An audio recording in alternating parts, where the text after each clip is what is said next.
गुजरात में anti corruption ने सरकारी खजाना को पौने 1 करोड़ का माली नुकसान पहुंचाने के इल्जाम में लारी अड्डा गुजरात के सुप्रीडेंट को गिरफ्तार कर लिया। एंटी करप्शन गुजरात ने डायरेक्टर एंटी करप्शन गुजरांवाला की हदायत पर साल 2022 के करप्शन मुकदमा नंबर 10 में सुप्रीडेंट लारी अड्डा गुजरात मोहम्मद असलम को गिरफ्तार किया है।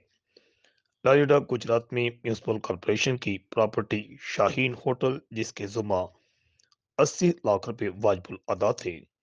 जिसके मालकान ने अमला कारपोरेशन से मिली भगत करके खजाना सरकार को लाखों का नुकसान पहुंचाया, जिसका मुकदमा गुज़श्ता साल एंटी करप्शन गुजरात में दर्ज हुआ था और मुलजमान रुखसार अहमद, शमस जवेद व दीगर गुनाहगार करार पाए, जिस पर circle officer anti corruption Gujarat ने कार्रवाई करते हुए सुप्रीडेंट लारी अड्डा गुजरात मोहम्मद असलम को गिरफ्तार कर लिया और मुलजिम से तफ्तीश का दायरा वसी कर दिया गया है।